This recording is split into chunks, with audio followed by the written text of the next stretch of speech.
All right, ladies and gentlemen, welcome to Full Throttle, live from downtown Des Moines at Amplified. This interview is conducted with Robert Avery, so welcome in, Robert Avery. How are you today? Doing good. Thanks for having me, Justin. Well, so it's been a while since we had you on. Back, I don't know, you might have been one of my first guests, maybe? Could be. We did it at Mike Murray's house. Yeah, I remember that. Yeah, so tell us a little bit, for the new viewers, what you're known for once again, and basically anything you want to discuss. The floor's yours, bud. Well, I've raced an IMCA modified for 34 years. Had a pretty good, decent career of doing it. About ready to retire from it. Yeah, So, you say that, and what are you thinking that retirement year is going to be? well, I got other projects to do. I mean, I got old cars to work on. I've still got my high school car that I'm sitting in the garage that I need to get out and get where it's drivable and back where it was like before I parked it. I like to mess around with it and drive it around. And my parents are getting older, and I got things to do there. And it just when you older, you get to where your life changes, and you need to focus on other things. And the racing's just not a big priority of it right now. And it's a secondary thing. And if somebody come along and bought everything, I could probably just quit tomorrow. You'd say that, man. What is your take on how Boone conducts their racing down there in Boone? The recent Boone, I mean, people don't understand how the farming session works. The track changes. What you get for a heat race ain't always what you're going to get for a feature. You think it's going to be a good tacky track, but most of the time it's drier than it would be if they just left it alone. And here lately, just stand there watching. It's been a one-lane follow the leader type track. The stock cars put on a decent show the other night. They raced in two different grooves, but the modified show Saturday wasn't really a good show until the last 3/4 of the race, the last corner of the race, where Jimmy and Van Genderen and got kind of in a little pushing match, and Todd Shute got the victory. So, how many wins do you have now that we have spoke? I can't really tell you about wins. I've never kept track of statistics in anything I've ever did in my life.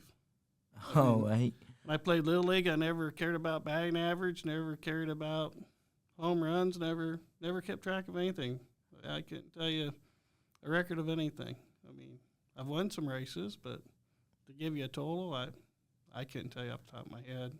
Well, so do you, we didn't get into NASCAR last time. Are you watching NASCAR on the side?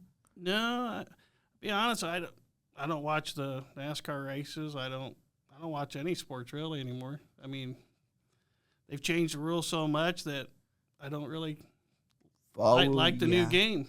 I mean, baseball, the pitch clock, NASCAR, the way they changed the chase format and the rules, the stage racing, I just don't care for it, so I don't watch it.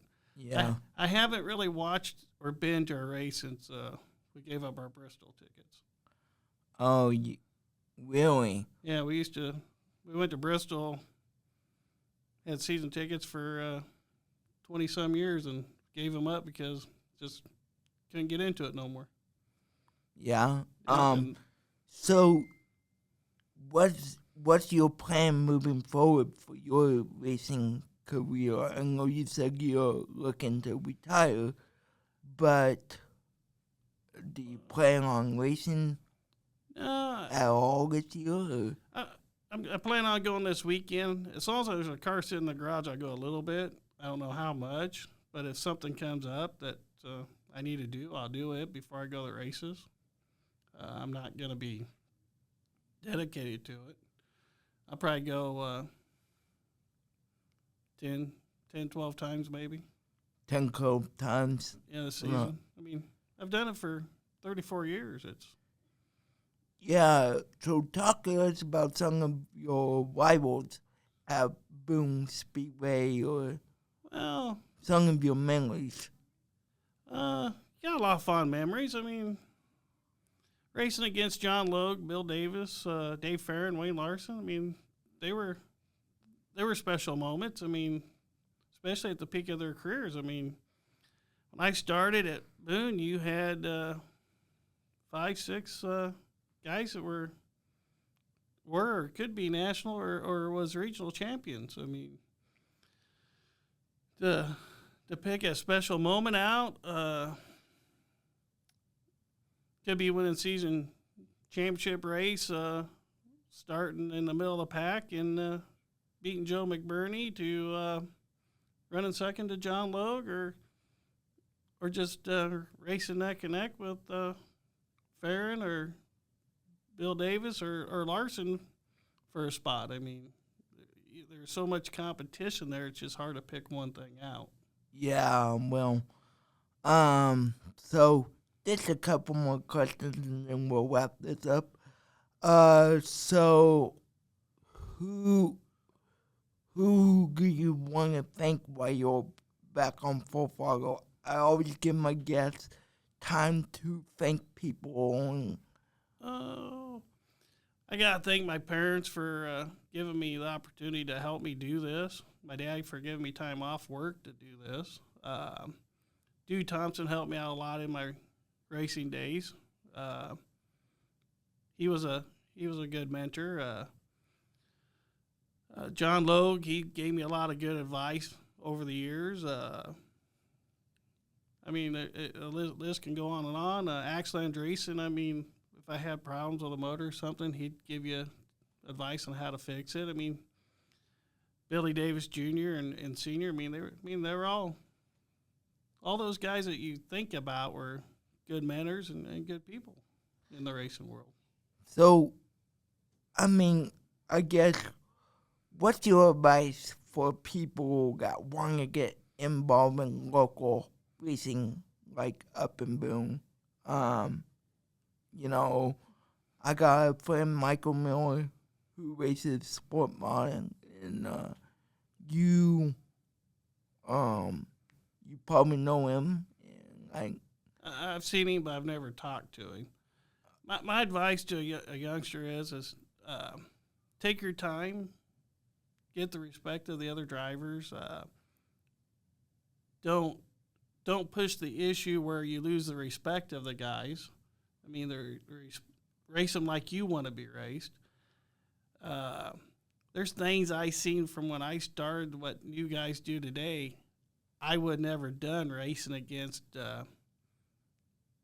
Dave or Bill or them starting out, because you would never lasted that long. I mean, you got to race the guys that have been there a while with some respect. You can't just come in there and shove them out of the way and say, you're in my way. You got to be respectful. well, yeah, respect goes a long way in everything. So, Biggest thing I tell somebody new is start at the back until you feel comfortable. When you can start passing guys, then start where you need to start in the heat races to get qualified better. If you're out of control and all over the track and guys are having a hard time getting by you, or you're making them mad, your life's going to be a bit miserable for a while until you get that learning curve over. yeah, well, on behalf of Full Fargo, I'd like to thank you for coming back on again. It's been great fun And I look forward to having you back on.